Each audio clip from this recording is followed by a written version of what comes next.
कथाकार audio books नूतन अध्याय आपनको स्वागत। प्रथम अध्याय प्रस्तुत करा 100टी गल्प और कहानी 57 जन लेखक और लेखिका मानकर। यही अध्याय प्रसिद्ध कथाशिल्पी मानकर गल्प संकलन प्रस्तुत हेब। आशा आपनको ए प्रयास भल लागिबो। ओडिया साहित्यर जुगपुरुष तथा एक विरल व्यक्तित्व कथाकार सुरेंद्र महांती एक बहुमुखी प्रचंड प्रतिभा। गद्यशिल्पी सुरेंद्र महांती साहित्यर विभिन्न विभाग को स्वकीय साधन समृद्ध करथिले। मात्र तांकर क्षुद्र गल्प पाठकों को अभिभूत करे। गल्पगुड़िकर सुरेंद्रंक व्यक्तिसत्ता अति तीव्र भाव में उपलब्ध होता है। सुरेंद्र संचयन क्षुद्र गल्प विषय से लिखिचंती क्षुद्र गल्प कहानी नुहे बा उपन्यासर संक्षिप्त रूप नुहे। संगीतर परिभाषा रे यह हुए तो नाद, हुए तो कंपन, हुए तो बा मूर्छना, किंतु संपूर्ण संगीत नुहे। क्षुद्र गल्प गोटे सुविस्तृत काल नुहे, यह केवल गोटे मुहूर्त।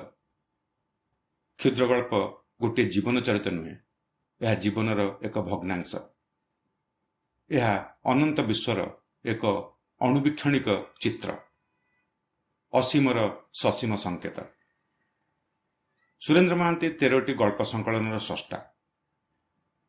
यही संकलन थिबा गल्पगुड़िक व्यतीत सुरेंद्र संचयन, सुरेंद्र विचित्रा और उत्कल जुगे जुगे पुस्तक केतोटी क्षुद्र गल्प रही। तांकर शेष स्तंभ पुस्तक कलागत वैशिष्ट्य दृष्टि किछि क्षुद्र गल्प रही। एसबू एकत्रित कले तांकर गल्पर संख्या मोट 147। सुरेंद्र महांती जन्म 21 जून 1922 मसीह होता। 2022 मसीहा जून मसरे तांकर जन्म शतवार्षिक पालन होची।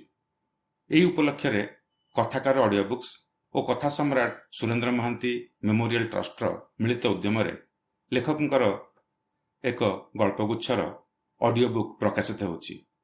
एही गल्पगुच्छर ना हैला श्रुति सुरेंद्र। श्रुति सुरेंद्र गल्पगुच्छर अन्यतम गल्प शेष कविता कथाकार ऑडियो बुक्स 110तम प्रस्तुति। आसंतु शुणिबा गल्प शेष कविता सुस्मिता पट्टनायकर कंठरे। गणकवि भूतनाथଙ୍କ मृत्युरे शोक प्रकाश पाई आयोजित विराट जनसभारू बाहरी आसला बेलू साहित्य भवन फाटकर देखाला डाक्तर जनार्दन दास सहित।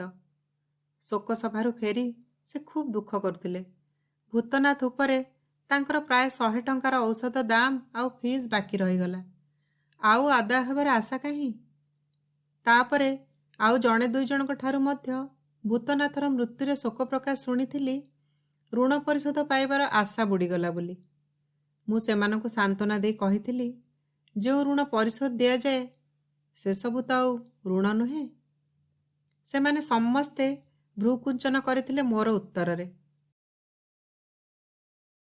भूतनाथ कथा मन पड़िले आखि आगरे भासी उठे भूतनाथर उदास असहाय छवि। भसा भसा निरीह आखि, कपाल उपरे असंजत शिथिल केशराशि, ओठरे मलिन स्मितहासर गोटे सरू रेखा। तार विराट प्रतिभार एपरी शोचनीय अवसान घटिब बोली मु स्वप्नरे सुद्धा केबे आशंका भी करि नथिली। खाली आधुनिक ओडिया कविता नुहे, समग्र आधुनिक भारतीय कवितारे सुद्धा से एक जुगांतर आणुला कहिले अत्युक्ति हेब नाही। अवश्य तार काव्य साधना ए देशरे पूरापूरी आदृत बा स्वीकृत होई पारि नाही। बुनियादी समझदार गोष्ठी रे भूतनाथर कविता तथापि एबे सुद्धा अपांक्त होई रहिछि। किंतु ओडिशार अत्याधुनिक साहित्यसेवी महल रे भूतनाथर प्रशंसक और भक्त संख्या अगणित। पछ बेंचरू चिनाबादामर चोपा छड़ा शब्द सांगरे खिलखिल हसर अस्पष्ट झंकार शुभुथिला। अध्यापक महोदय एथिरे क्षुण्ण न होई तथापि बुझाउथिले किंतु वर्ड्सवर्थ सेया तो कहंती। पुणी प्रश्न हुए किंतु सार एकदा देखिथिबा कौनसी एक चित्त चांचल्यकारी आवेगोद्दीपक वस्तु बा दृश्यर स्मृति आमर चित्तवृत्ति को पुणी थरे गभीर भावड़े आलोड़ित करदेव नहीं कि? ताहेले କବିତା ଲେଖା ହେବ ଆଉ କେତେବେଳେ? ଅଧ୍ୟାପକ ମହୋଦୟ ସହିଷ୍ଣୁତାର ଅବତାର ରୂପେ ଗୋଟିଏ ଉଦାହରଣ ଦେଇ କଥାଟା ସ୍ପଷ୍ଟ କରି ବୁଝାଇବା ପାଇଁ ଡାଫୋଡିଲ୍ କବିତାଟି ଧରିଥିଲେ। ଡାଫୋଡିଲ୍ କବିତାରେ ଅଛି, ଆହା ଡାଫୋଡିଲ୍ ଫୁଲଟି କି ସୁନ୍ଦର ନାଚୁଛି, କିନ୍ତୁ ଡାଫୋଡିଲ୍ର ଗୋଡ଼ କାହିଁ ଯେ ସେ ନାଚିବ? ସବୁ ବାଜେ, ସବୁ ଗଞ୍ଜେଇ ଦଳା। କବିତାରେ କେତେଗୁଡ଼ିଏ ହାଇପୋଥେସିସ୍ ବା କବି ପ୍ରସିଦ୍ଧି ଆଖି ବୁଜି ସ୍ୱୀକାର କରି ନିଆଯାଏ ଅଜ୍ଞେୟ, ଅଜ୍ଞାତ ଓ ଅଦୃଷ୍ଟ ବ୍ରହ୍ମ ପରି। ଅବଶ୍ୟ ଶେକ୍ସପିୟରଙ୍କର କଥା ଛାଡ଼ନ୍ତୁ, ସେ ଓଡ଼ିଶାର ଲୋକ ବୋଲି ମୋର ଦୃଢ଼ ଧାରଣା। ତାଙ୍କ ପରି ବାବୁରି ବାଳିଆ ଚନ୍ଦାମୁଣ୍ଡିଆ ଲୋକ ଓଡ଼ିଶାରେ ଖୁବ୍ ଦେଖାଯାଆନ୍ତି। ଓଡ଼ିଶାରେ କବିମାନେ ସେତେବେଳେ ଆତ୍ମା, ପରମାତ୍ମା, ଯୋଗ, ଅଷ୍ଟାଙ୍ଗ ସାଧନା, ପ୍ରାଣାୟାମ, ଅଣିମା, ମହିମା, ବିଭୂତି ଇତ୍ୟାଦି କାବ୍ୟ ବିଧର୍ମୀ ବିଷୟବସ୍ତୁ ନେଇ ଖୁବ୍ କାବ୍ୟ ଲେଖୁଥିଲେ, ଆଉ ସେସବୁର ଢେର ଆଦର ମଧ୍ୟ ଥିଲା। ଓଡ଼ିଆ ଲୋକେ କିନ୍ତୁ ମନ୍ଦିର ଦେହରେ ବକ୍ଷୋଜ, ନିତମ୍ବ, 64 ବନ୍ଧ, ଚୁମ୍ବନ ଓ ଆଲିଙ୍ଗନ ପ୍ରଭୃତିର କାବ୍ୟିକ ବର୍ଣ୍ଣନା ଖୁବ୍ ପସନ୍ଦ କରୁଥିଲେ ସୁଦ୍ଧା କାବ୍ୟ କବିତାରେ ପ୍ରାଣାୟାମ, ଯୋଗ, ସାଧନା ଛଡ଼ା ଆଉ କିଛି ଛୁଁ ନଥିଲେ। ଏପରି ରୁଚି ବିଭ୍ରାଟର ପ୍ରତିବାଦ କରି ଶ୍ରୀ ସଖା ପିୟର ପଞ୍ଚସଖାଙ୍କ ପରବର୍ତ୍ତୀ ଖୁବ୍ ସମ୍ଭବ ଷଷ୍ଠ ସଖା ହୋଇପାରନ୍ତି। କୌଣସି ସାଧବ ସୌଦାଗର ସଙ୍ଗରେ ବିଲାତ ପଳାଇଥିଲେ। ରାଣୀ ଏଲିଜାବେଥ ପ୍ରଥମ ଅନୂଢ଼ା ଥିଲେ ସୁଦ୍ଧା ପ୍ରଣୟର କଦର କିନ୍ତୁ ଖୁବ୍ ବୁଝୁଥିଲେ। ଅବଶ୍ୟ ବାହାରେ ତାଙ୍କର ଓଡ଼ିଆର ଅଷ୍ଟାଙ୍ଗ ସାଧନ, ପ୍ରାଣାୟାମ ଓ ବ୍ରହ୍ମଚର୍ଯ୍ୟ ପ୍ରଭୃତିରେ ଖୁବ୍ ଅନୁରାଗ ଥିଲା। ତେଣୁ ସଖୀ ପିୟର ତାଙ୍କ ଜୀବଦ୍ଦଶାରେ ବିଲାତର ସୂଚିବିକାରଗ୍ରସ୍ତ ବାତାବରଣ ଭିତରେ ଯେତେ ଆଦୃତ ହୋଇପାରି ନଥିଲେ ସୁଦ୍ଧା ପରବର୍ତ୍ତୀ କାଳରେ ବହୁ ପ୍ରସିଦ୍ଧ ହୋଇପାରିଥିଲେ। ବିଲାତର ମୁକ୍ତ ଆବହାୱା ଭିତରେ ତାଙ୍କର ଅପୂର୍ବ କାବ୍ୟ ସୁଷମା ମଣ୍ଡିତ ନାଟକଗୁଡ଼ିକ ରଚିତ ହୋଇଥିଲା। ପରେ ଇଂରାଜମାନେ ସଖା ପିୟରଙ୍କ ନାମ ବଦଳାଇ ଶେକ୍ସପିୟର କରିଦେଇଥିଲେ। ତେବେ ସେଦିନ ଜଣେ ପାରସ୍ୟବାସୀ ପଣ୍ଡିତ ମୋର ଏ ବ୍ୟାଖ୍ୟାନ ଶୁଣିଲା ପରେ ମୁଁ ପାରସ୍ୟର ଗୌରବ ଅନ୍ୟାୟ ଭାବରେ ଅପହରଣ କରୁଛି ବୋଲି ମୋତେ ରୀତିମତ ଖୁନ୍ କରିବା ପାଇଁ ବସିଥିଲେ। ତାଙ୍କ ମତରେ ଶେକ୍ସପିୟର ଜଣେ ପାରସ୍ୟବାସୀ ଯାଯାବର, ଯାହାର ମୂଳ ନାମ ଥିଲା ଶେଖ୍ ପୀର। ଏ ସମ୍ବନ୍ଧରେ ତାଙ୍କର ଖଣ୍ଡେ ବହୁ ତଥ୍ୟପୂର୍ଣ୍ଣ ଗ୍ରନ୍ଥ ଯଥାଶୀଘ୍ର ପ୍ରକାଶ ପାଇଛି ବୋଲି ସେ ମୋତେ ଧମକ ମଧ୍ୟ ଦେଇଥିଲେ। ତେବେ ଶେକ୍ସପିୟର, ଶ୍ରୀ ସଖା ପିୟର କି ଶେଖ୍ ପୀର ଏହା ଗବେଷଣା ସାପେକ୍ଷ ଥିଲେ ହେଁ ଉଭୟ ମଧ୍ୟ ସତ୍ୟ ହୋଇପାରେ, କାରଣ ଶେକ୍ସପିୟର ଏତେ ବିରାଟ ଯେ ତାଙ୍କୁ କୌଣସି ଦେଶ ବା କୌଣସି ସାହିତ୍ୟ ଏକକ ଭାବରେ ନିଜର ବୋଲି ଦାବି କରି ନପାରେ। ଏତେ କଥା ଲେଖିବାର ଅବଶ୍ୟ କୌଣସି ପ୍ରୟୋଜନ ନଥିଲା, ମାତ୍ର ମୋର କାବ୍ୟ ଜ୍ଞାନ ସମ୍ବନ୍ଧରେ ସମ୍ୟକ୍ ପରିଚୟ ଦେବା ପାଇଁ ଏସବୁ ଅବତାରଣା କରାଯାଇଛି। ଏ ପରିସ୍ଥିତିରେ ଭୂତନାଥର କାବ୍ୟ କବିତାର ବିନ୍ଦୁ ବିସର୍ଗ ସହିତ ମୋର କୌଣସି ସମ୍ପର୍କ ନଥିଲା କହିଲେ ଚଳେ। ତଥାପି ମୁଁ ଭୂତନାଥର ଶ୍ରୀ ନୀଳିମାଙ୍କୁ ସନ୍ତୁଷ୍ଟ କରିବା ପାଇଁ ଓ ତାଙ୍କ ମନରେ କୌଣସି ପ୍ରକାର ଆଘାତ ନ ଦେବା ପାଇଁ ଭୂତନାଥ କବିତାର ଜଣେ ବିଶିଷ୍ଟ ସମାଲୋଚକ ଓ ପ୍ରଶଂସକ ହୋଇପଡ଼ିଲି। ନୀଳିମା ଦେବୀ ଦୁଇଟି ପିଲାଙ୍କୁ ଧରି ଦିନେ ଭୂତନାଥ ପରି ଏକ ଅଦ୍ଭୁତ ପ୍ରାଣୀ ବିଶେଷ ସହିତ ଘର ସଂସାର କରି ରହିଥିବାରୁ ମୁଁ ତାଙ୍କୁ ମନେ ମନେ ଖୁବ୍ ଶ୍ରଦ୍ଧା କରୁଥିଲି। ନୀଳିମା ଦେବୀ ଭୂତନାଥକୁ ଭକ୍ତି କରୁଥିବାରୁ ଓ ତାର ସମ୍ଭାବନାରେ ଅଚଳ ବିଶ୍ୱାସ ରଖିଥିବାରୁ ଭୂତନାଥକୁ ମୁଁ ମଧ୍ୟ ଭକ୍ତି କରୁଥିଲି ଓ ତାର ବିରାଟ ସମ୍ଭାବନାରେ ମଧ୍ୟ ମୋର ଅଚଳ ବିଶ୍ୱାସ ଥିଲା। ଭୂତନାଥକୁ କେନ୍ଦ୍ର କରି ମୁଁ ଏହିପରି ନାନା ଚିନ୍ତାରେ ନିମଜ୍ଜିତ ଥିବା ସମୟରେ ଆଧୁନିକ କବିତାର ବିଶିଷ୍ଟ ମୁଖପତ୍ର ବାଗେଶ୍ରୀର ସମ୍ପାଦକ ଆସି ପହଞ୍ଚିଲେ। ମୁଁ ତାଙ୍କର ଶୁଭାଶୁଭ ଓ ପାରିବାରିକ କୁଶଳ ପ୍ରଶ୍ନ ନ ପଚାରୁଣୁ ସେ କହିଲେ, ଆପଣ ଗଣକବି ଭୂତନାଥଙ୍କର ଏକମାତ୍ର ସମାଲୋଚକ, ପୁଣି ତାଙ୍କ ସହିତ ଆପଣଙ୍କର ବ୍ୟକ୍ତିଗତ ସମ୍ପର୍କ ନିବିଡ଼ ଓ ଘନିଷ୍ଠ ଥିବାରୁ ଆପଣ ଏକମାତ୍ର ବ୍ୟକ୍ତି ଯିଏକି ତାଙ୍କ କବିତା ସମ୍ପର୍କରେ ଯେକୌଣସି ତଥ୍ୟ ଦମ୍ଭର ସହିତ କହିପାରନ୍ତି। ଭୂତନାଥଙ୍କ ଦଶାହ ଦିନ ବାଗେଶ୍ରୀର ଏକ ବିଶେଷ ସଂଖ୍ୟା ପ୍ରକାଶ ପାଉଛି। ସେଥିରେ କବିଙ୍କର କୌଣସି ଶେଷ କବିତା ପ୍ରକାଶ କରିବାର ବାସନା ଆମର ଅଛି ଓ ଆପଣ ଚେଷ୍ଟା କଲେ ତାହା ନିଶ୍ଚୟ ପୂର୍ଣ୍ଣ ହୋଇପାରିବ। ଆପଣ କବିଙ୍କର ପାଣ୍ଡୁଲିପିମାନ ସାମାନ୍ୟ ଅନୁସନ୍ଧାନ କଲେ ଅକ୍ଲେଶରେ ତାହା ଅବଶ୍ୟ ପାଇପାରିବେ। ଏହା ଛଡ଼ା ଆପଣଙ୍କୁ ସେଦିନ ଏକ ସାଧାରଣ ସଭାରେ ପ୍ରଧାନ ବକ୍ତା ରୂପେ ଭୂତନାଥଙ୍କ କବିତା ସମ୍ବନ୍ଧରେ ଭାଷଣ ମଧ୍ୟ ଦେବାକୁ ହେବ। ମୁଁ କିଛି କହିବା ଆଗରୁ ସମ୍ପାଦକ କହିଲେ, ଦେଖନ୍ତୁ, ଭୂତନାଥଙ୍କୁ ପରିଚିତ କରାଇବା ଏକ ଜାତୀୟ କର୍ତ୍ତବ୍ୟ। ପୁଣି ଆପଣଙ୍କ ପରି ଜଣେ ସାହିତ୍ୟସେବୀଙ୍କ ପକ୍ଷରେ ଏହା ଅବଶ୍ୟ କରଣୀୟ ପବିତ୍ର କର୍ତ୍ତବ୍ୟ। ଏଥିରେ ଆପଣ କୁଣ୍ଠିତ ହେବେ ନାହିଁ। ଏହାପରେ ଆଉ କୌଣସି ପ୍ରତିବାଦ ନିରର୍ଥକ ମଣି ମୁଁ ନୀରବ ରହିଲି। ଭୂତନାଥର ମୃତ୍ୟୁ ପରେ ତାଙ୍କ ଘର ଆଡ଼େ ଆଉ ଯାଇନଥିଲି। ଭାବିଲି ଯାଏ, ନୀଳିମା ଦେବୀଙ୍କୁ ସାନ୍ତ୍ୱନା ଜଣାଇ ଆସିବା ସଙ୍ଗେ ସଙ୍ଗେ ଯଦି ଭୂତନାଥର କୌଣସି ଶେଷ କବିତା ମିଳିଯାଏ, ତାହେଲେ ବାଗେଶ୍ରୀର ସମ୍ପାଦକଙ୍କୁ ମଧ୍ୟ ସନ୍ତୁଷ୍ଟ କରିହେବ ଓ ଭୂତନାଥ ପ୍ରତି ମୋର ଜାତୀୟ କର୍ତ୍ତବ୍ୟ ମଧ୍ୟ ପାଳିତ ହୋଇପାରିବ। ସହରର ଏକ ଅପରିଚ୍ଛନ୍ନ ଅଞ୍ଚଳରେ ଗୋଟିଏ ଅପ୍ରଶସ୍ତ ଗଳି। ତାର ଗୋଟିଏ ପାଖରେ ଭୂତନାଥର ଭଡ଼ାଘର, ଶିଉଳି ବସା ଖଣ୍ଡେ ଛୋଟ ଏକତାଲା କୋଠା। ସାମ୍ନାରେ ଝୁଲୁଛି ଖଣ୍ଡେ ସାଇନ୍ ବୋର୍ଡ, ନ୍ୟୁ ଏସିଆ ଜୀବନ ବୀମା କମ୍ପାନୀ, ଏଜେଣ୍ଟ ଭୂତନାଥ ଦାସ। ଆଉ ଖଣ୍ଡେ ସାଇନ୍ ବୋର୍ଡ ଝୁଲୁଛି, Omi woollen mills limited, agent Bhutnath Das. ଭୂତନାଥର କ୍ଷତାକ୍ତ ଜୀବନ ସଂଗ୍ରାମର ଏକାଧିକ ଗ୍ଲାନିକର ସଂକେତ। ମେଘାକ୍ରାନ୍ତ ଆଷାଢ଼ର ଏକ ବିଷର୍ଣ୍ଣ ସନ୍ଧ୍ୟା। ନୀଳିମା ଦେବୀ କୋଳରେ ରୋରୁଦ୍ୟମାନ ଶିଶୁଟିକୁ ସ୍ତନ୍ୟ ଦେଇ ଶାନ୍ତ କରୁଥିଲେ। ଅଦୂରରେ ତାଙ୍କର 7 ବର୍ଷର ଝିଅ ସବିତା ଗୋଟିଏ ସଢ଼େଇ ଆଉ ଧୂଳିରେ ଖେଳୁଥିଲା। ମୋତେ ଦେଖି ନିତ୍ୟ ଅଭ୍ୟସ୍ତ ରୀତିରେ ଚକୋଲେଟ୍ ନୋଇଲେ ଲଜେନ୍ସ ପାଇଁ ଆମନ୍ତ୍ରଣ କଲା ନାହିଁ। ଥରେ କେବଳ ମୋ ଆଡ଼େ ମୁହଁ ଟେକି ଚାହିଁଲା। ତାପରେ ପୁଣି ମୁହଁ ତଳକୁ କରି ସଢ଼େଇ ଆଉ ଧୂଳିରେ ପୂର୍ବପରି ଖେଳିବାକୁ ଲାଗିଲା। ଭୂତନାଥର ମୃତ୍ୟୁ ତାର ଚପଳତାକୁ ସୁଦ୍ଧା ଗମ୍ଭୀର କରି ଦେଇଥିଲା। ମୋତେ ଚାହିଁ ନୀଳିମା ଦେବୀଙ୍କର 2 ଆଖି ଲୁହରେ ଭରିଗଲା। ଅଶ୍ରୁ ଗୋପନ କରିବାର ବୃଥା ଆୟାସ ନ କରି ସେ ତଳକୁ ମୁଣ୍ଡ ନୁଆଁଇ ବସିଲେ।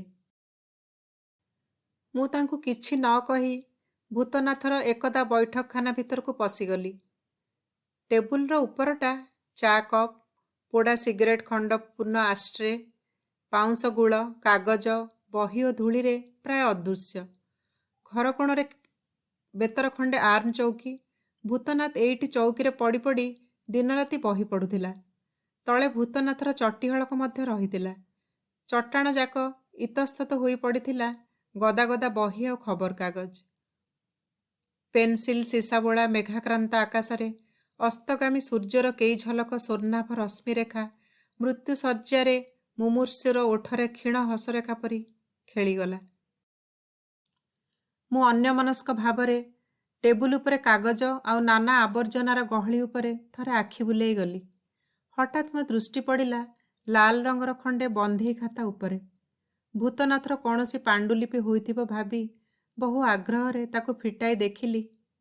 ପ୍ରଥମ ପୃଷ୍ଠାରେ ଭୂତନାଥର ଲୀଳାୟିତ ହସ୍ତାକ୍ଷରରେ ଲେଖା ହୋଇଛି, ଶେଷ କବିତା। ଭୂତନାଥ କ'ଣ ତାହେଲେ ଆସନ୍ନ ମୃତ୍ୟୁର ପଦକ୍ଷେପ ଆଗରୁ ଶୁଣି ସାରିଥିଲା? ଆଉ ଗୋଟିଏ ପୃଷ୍ଠା ଉଲ୍ଟାଇଲି। ସେଥିରେ ପେନ୍ସିଲରେ କେତେ କ'ଣ ଗାରା ହୋଇଛି। ଇନ୍ସୁରାନ୍ସ ପ୍ରିମିୟମର ହିସାବ, କେଉଁ କେଉଁ ମାନଙ୍କର ଜୀବନ ବୀମା କରାଯାଇପାରେ ସେମାନଙ୍କ ନାମର ଗୋଟିଏ ତାଲିକା, ଇତ୍ୟାଦି ଇତ୍ୟାଦି। ତାପରେ ଆଉ କେତେଟା ପୃଷ୍ଠା ଉଲ୍ଟାଇଲି। ସେଥିରେ କେବଳ ଅର୍ଥହୀନ କେତେକ ତ୍ରିକୋଣ, ଚତୁଷ୍କୋଣ ଆଉ ବୃତ୍ତର ଛବି। କେଉଁଠି କେଉଁଠି ତା ଭିତରେ ନିଜ ନାମର ସ୍ୱାକ୍ଷର। ଆଉ ଗୋଟିଏ ପୃଷ୍ଠା ଉଲ୍ଟାଇଲି। ଗୋଟିଏ କବିତା, କିନ୍ତୁ ତାର ଶିରୋନାମା ନଥିଲା। ଆଧୁନିକ କବିତା, ବିପ୍ଳବର କବି, ନବଜାଗୃତିର ଗଣକବି ଭୂତନାଥ ଏଥିରେ ନିଶ୍ଚୟ କୌଣସି ମହାବାଣୀ ଲିପିବଦ୍ଧ କରିଯାଇଥିବେ। ଭିତରଟା ଅନ୍ଧାର ହୋଇ ଆସିଥିଲା। ଖାତାଟି ଅତି ସନ୍ତର୍ପଣରେ ଧରି ବାହାରକୁ ଆସିଲି। ନୀଳିମା ଦେବୀ ସେତେବେଳ ପର୍ଯ୍ୟନ୍ତ ସୁଦ୍ଧା ସେମିତି ଚିତ୍ରାର୍ପିତ ପରି ବାରଣ୍ଡାରେ ବସି ରହିଥିଲେ। ସବିତା ନୀଳିମାଙ୍କ ପାଖରେ ସ୍ଥାଣୁ ପ୍ରତିମୂର୍ତ୍ତି ପରି ତାଙ୍କ ମୁହଁକୁ ଅନାଇ ବସିଥିଲା। ନୀଳିମାଙ୍କୁ କିଛି କହିବା ପାଇଁ ମୋର କଣ୍ଠରୁଦ୍ଧ ହୋଇ ଆସିଲା। ଯେପରି ନୀରବରେ ଆସିଥିଲି ସେହିପରି ନୀରବରେ ଫେରିଆସିଲି। ବାଗେଶ୍ରୀର ଏକ ବିଶେଷ ଭୂତନାଥ ସ୍ମୃତି ସଂଖ୍ୟାରେ ସେହି ଶେଷ କବିତାଟି ବ୍ଲକ୍ ହୋଇ ଭୂତନାଥର ହସ୍ତାକ୍ଷରରେ ପ୍ରକାଶ ପାଇଛି। ଭୂତନାଥର ବହୁ ଭକ୍ତ ଓ ପ୍ରଶଂସକଙ୍କର ମଧ୍ୟ ବହୁ ପ୍ରବନ୍ଧରେ ସାମୟିକ ପତ୍ରପତ୍ରିକାମାନ ପୂର୍ଣ୍ଣ। ଦୈନିକ ପତ୍ରପତ୍ରିକାମାନେ କେହି କେହି ସେହି ଶେଷ କବିତାଟି ମଧ୍ୟ ଶେଷ ପୃଷ୍ଠାରେ ପ୍ରକାଶ କରିଛନ୍ତି। ସନ୍ଧ୍ୟାରେ ଦର୍ଶକ ଓ ଶ୍ରୋତାମାନଙ୍କ ଗହଳିରେ ସାହିତ୍ୟ ଭବନରେ ତିଳ ଧାରଣ ପାଇଁ ସୁଦ୍ଧା ସ୍ଥାନ ନାହିଁ। ସଭାପତି ହୋଇଛନ୍ତି ଆଧୁନିକ ଇଂରାଜୀ କବିତାର ବହୁ ବିଶ୍ରୁତ ଅଧ୍ୟାପକ ହାର୍ଭାର୍ଡ ପ୍ରତ୍ୟାଗତ ଶ୍ରୀଯୁକ୍ତ ନୀଳାମ୍ବର ରାୟ। ଭୂତନାଥର ମୃତ୍ୟୁ ପରେ ତାର କେତେକ କବିତା ଇଂରାଜୀରେ ଅନୁବାଦ କରିବାର ଦାୟିତ୍ୱ ମଧ୍ୟ ସେ ମହାଶୟ ଗ୍ରହଣ କରିଛନ୍ତି। ପ୍ରଧାନ ବକ୍ତା ରୂପେ ମୋତେ ମଧ୍ୟ ସଭାମଣ୍ଡପ ଉପରେ ସ୍ଥାନ ଦିଆଯାଇଛି। ସଭାପତିଙ୍କ ଦକ୍ଷିଣ ପାଖରେ ଖଣ୍ଡେ ଚୌକି ଉପରେ ବସିଛନ୍ତି ନୀଳିମା ଦେବୀ। ବାଗେଶ୍ରୀର ସମ୍ପାଦକ ପ୍ରଥମେ ଭୂତନାଥର ପ୍ରତିକୃତି ଦେହରେ ମାଲ୍ୟାର୍ପଣ କଲା ପରେ ଭୂତନାଥର ଶେଷ କବିତାଟି ଆବେଗ ଜଡ଼ିତ କଣ୍ଠରେ ଆବୃତ୍ତି କଲେ। ଫୁଟା ଟ୍ରାଉଜର, ଶାଢ଼ୀ ଅପରାଜିତା ରଙ୍ଗର, ଲୁଙ୍ଗି, କଳା ଆଉ ଲାଲ ଚେକ୍ ବାଲା ସାୟା, ଲାଲ ସିଲ୍କର ବ୍ଲାଉଜ, ରୁମାଲ ଅଧ ଡଜନ, ପୁଣି ରୁମାଲ 3, ପଞ୍ଜାବୀ ବାନିଆନ, ଧୋତି ପ୍ୟାଣ୍ଟଲୁନ, ବେଡସିଟ୍, କଳା ଛିଟ ରଙ୍ଗର, ନୀଳ ରଙ୍ଗର ଛୋଟ ଛୋଟ ପ୍ୟାଣ୍ଟ, ପୁଣି ଏକ ଟ୍ରାଉଜର, ରଙ୍ଗ ଫିକା, ଆଉ ଶାଢ଼ୀ ଆକାଶ ରଙ୍ଗର ଓଢ଼ଣୀ ସୁନେଲି। ଆବୃତ୍ତି ଶେଷ ହେବା ମାତ୍ରେ ଘନ ଘନ କରତାଳିରେ ସଭାକକ୍ଷ କମ୍ପି ଉଠିଲା। ଏହାପରେ ସଭାପତିଙ୍କ ଅନୁରୋଧରେ ମୁଁ ଭାଷଣ ଦେବା ପାଇଁ ଉଠିଲି। ଦୀର୍ଘ ଭାଷଣ, କିନ୍ତୁ ଯାହା କହିଥିଲି ତାହାର ସାରାଂଶ ହେଉଛି ଆଧୁନିକ କବିତାରେ କବି ଗୌଣ, ପାଠକ ମୁଖ୍ୟ। ଅର୍ଥାତ୍ ପାଠକର ରସାନୁଭୂତି ଓ ମର୍ମବୋଧ ହିଁ ଆଧୁନିକ କବିତାର ପ୍ରାଣ। ତାଜମହଲ ଆପଣମାନେ କେହି କେହି ନିଶ୍ଚୟ ଦେଖିଥିବେ। ତାଜମହଲକୁ କେଉଁ ନିଭୃତ ଜ୍ୟୋତ୍ସ୍ନାର୍ଚ୍ଚିତ ରାତ୍ରିରେ ଦେଖି ଆପଣ ଯଦି କେବେ ଅଭିଭୂତ ହୋଇଥାନ୍ତି, ତାହେଲେ ଆପଣଙ୍କୁ ଅଭିଭୂତ କରିଛି ବେଗମ ମମତାଜ ମହଲଙ୍କ ସ୍ମୃତି, ରବୀନ୍ଦ୍ର ଆଉ କାଜୀ ନଜରୁଲଙ୍କ କବିତା, ପୁଣି ଆପଣଙ୍କ ଆଖିରେ ନିଜର କଳ୍ପନାର ସୁରାଞ୍ଜନ। ଆଧୁନିକ କବିତାରେ ଜହ୍ନ ବବୁର୍ଚି ମୁଣ୍ଡର ସଫେଦ ପଗଡ଼ି କିପରି ହେଲା ବୋଲି ଆପଣ ନାସିକା କୁଞ୍ଚନ କରନ୍ତି, କିନ୍ତୁ ଭଞ୍ଜେ ଯେତେବେଳେ ନାୟିକାର ଜଙ୍ଘକୁ କଦଳୀ ଗଛ ସଙ୍ଗରେ ଉପମା ବାଢ଼ନ୍ତି, ଆପଣ ସେତେବେଳେ ପରମ ରସାସ୍ୱାଦନର ତୃପ୍ତିରେ ଆଖି ଦୁଇଟି ବୁଜି ନିଅନ୍ତି ବା କାହିଁକି? 5 ଡାଉନ୍ ପାସେଞ୍ଜର ଗାଡ଼ିକୁ ଯଦି କୌଣସି ମଦାଳସା ନିତମ୍ବିନୀ ସହିତ ତୁଳନା କରାଯାଏ, ତାହେଲେ ଆପଣ ବିଚାରା ସେ କବିର ସପ୍ତପୁରୁଷ ଉଦ୍ଧାର କରିଯିବେ। କିନ୍ତୁ ସେହିପରି କୌଣସି ଚାରୁଗାମିନୀଙ୍କୁ ଗଜେନ୍ଦ୍ର ପ୍ରିୟା ଗଜଗାମିନୀ ସହିତ ତୁଳନା କଲାବେଳେ ଆପଣଙ୍କ ରୁଚିବୋଧ ଆଦୌ ପ୍ରତିବାଦ କରେ ନାହିଁ ତ? ଏମିତି ସବୁ ମଣିଷ ମନର ବହୁ ଗତବନ୍ଧା ଧାରଣା ବା କଣ୍ଡିସନ ରିଫ୍ଲେକ୍ସ ବିରୁଦ୍ଧରେ କାବ୍ୟିକ ପ୍ରତିବାଦ ହେଲା ଆଧୁନିକ କବିତା, ଇତ୍ୟାଦି ଇତ୍ୟାଦି। ଏବେ ଆଲୋଚିତ କବିତାଟିକୁ ଦେଖନ୍ତୁ। ଖାକି ଟ୍ରାଉଜର, ଲୁଙ୍ଗି ପ୍ୟାଣ୍ଟଲୁନ, ସାୟା ବ୍ଲାଉଜ, କାହାରି ସହିତ କାହାରି କୌଣସି ସମ୍ପର୍କ ନାହିଁ। ଅନେକ କ୍ଷେତ୍ରରେ ଗୋଟିଏ ଅନ୍ୟଟି ସହିତ ବିବଦମାନ ବସ୍ତୁ। କିନ୍ତୁ ଏ ସଂଘର୍ଷ ମିଥ୍ୟା, ଅବାସ୍ତବ, ସଂକୀର୍ଣ୍ଣ ମନରେ ଅଳିକ ସୃଷ୍ଟି। ଗୋଲାପୀ ସେଡ୍ର ସାୟା ଉପରେ ଆପଣ ପିନ୍ଧାଇ ଦିଅନ୍ତୁ ଅପରାଜିତା ରଙ୍ଗର ଶାଢ଼ୀ, ତାପରେ 2 ବକ୍ଷୋଜରେ ପିନ୍ଧାଇ ଦିଅନ୍ତୁ ଖୁନ୍ ପରି ଲାଲ ରଙ୍ଗର ବ୍ଲାଉଜ, ପୁଣି ସବୁରି ଉପରେ ସୁନେଲି ଅବଗୁଣ୍ଠନ, ତାପରେ ଅନ୍ୟ ସବୁ ବିବଦମାନ ବସ୍ତୁ କିପରି ପରସ୍ପର ସମ୍ବନ୍ଧୀ ତାହା ବୁଝାଇ କହିବା ଦରକାର ନାହିଁ। ଟ୍ରାଉଜର ଉତ୍ତାରେ ଲୁଙ୍ଗି, ତାପରେ ବେଡସିଟ୍, ତାପରେ ପରିଣତି ଛୋଟ ଛୋଟ ପ୍ୟାଣ୍ଟ। ଦେଖନ୍ତୁ କି ଅପୂର୍ବ ସଂଗତି, କି ସ୍ୱର୍ଗୀୟ ହାରମୋନି। ଏ କବିତାରେ ନବଯୁଗର କବି ଶାନ୍ତିର ବାର୍ତ୍ତାବହ ଭୂତନାଥ ପୁଣି ସ୍ପଷ୍ଟ ଇଙ୍ଗିତ ଦେଇ ଯାଇଛନ୍ତି, ଜୀବନ ଅନନ୍ତ, କିନ୍ତୁ ମଣିଷ କ୍ଷୀଣଜୀବୀ। ଏହି ପରିପ୍ରେକ୍ଷୀରେ ବିଚାର କଲେ ସବୁକିଛି ଅଳିକ, ସବୁ ଅର୍ଥହୀନ। ଲାଲ ରୁଷିଆ ସଙ୍ଗରେ, ସୁନେଲି ଆମେରିକାର ବା ଲୁଙ୍ଗି ପିନ୍ଧା ସବୁଜ ପାକିସ୍ତାନ ସଙ୍ଗରେ ତ୍ରିରଙ୍ଗୀ ଭାରତର ମେଳ ନ ହେବ, ଏପରି ଭାବିବା କ୍ଷୁଦ୍ର ମଣିଷ ମନର ସଂକୀର୍ଣ୍ଣତା ଛଡ଼ା ଆଉ କିଛି ନୁହେଁ। ଶାନ୍ତି ପାଇଁ ନୋବେଲ ପୁରସ୍କାର ପ୍ରାପ୍ତ ଏ ଯୁଗର ବିଶିଷ୍ଟ ମନୀଷୀ ନର୍ମାଲ ଏଞ୍ଜେଲଙ୍କର କୋଏକ୍ଜିଷ୍ଟେନ୍ସ ଶାନ୍ତି ପାଇଁ ନୋବେଲ ପୁରସ୍କାର ପ୍ରାପ୍ତ ଏ ଯୁଗର ବିଶିଷ୍ଟ ମନୀଷୀ ନର୍ମାଲ ଏଞ୍ଜେଲଙ୍କର କୋ ଏକ୍ଜିଷ୍ଟାନ୍ସିଆଲିଜିମ୍ ମତବାଦର ଏକ ସ୍ପଷ୍ଟ ଅଥଚ ଦୃଢ଼ ପ୍ରତିଧ୍ୱନି ଆଲୋଚିତ କବିତାରେ ପ୍ରକାଶ ପାଇଛି। ତେଣୁ ଶାନ୍ତି ହେଉଛି ଗଣକବି ମାନବ ସଭ୍ୟତାର କବି ଭୂତନାଥଙ୍କର ଯୁଦ୍ଧ ବିଭୀଷିକାଗ୍ରସ୍ତ ମାନବ ସମାଜକୁ ଶେଷ ସନ୍ଦେଶ, ଯାହା କବି ଏଲିୟଟ ୱେଷ୍ଟଲ୍ୟାଣ୍ଡର ଉପସଂହାରରେ ପ୍ରାର୍ଥନା କରିଥିଲେ, ଓମ୍ ଶାନ୍ତି ଶାନ୍ତି ଶାନ୍ତି। ପୁଣି ତାତ୍ତ୍ୱିକ ଓ ଆଧ୍ୟାତ୍ମିକ ଦୃଷ୍ଟିକୋଣରୁ ବିଚାର କଲେ ଏ କବିତାର ଛତ୍ରେ ଛତ୍ରେ ସୃଷ୍ଟିର ଏକ ଗୂଢ଼ ତଥ୍ୟର ପ୍ରକାଶ ମଧ୍ୟ ଲକ୍ଷ୍ୟ କରାଯାଇପାରିବ।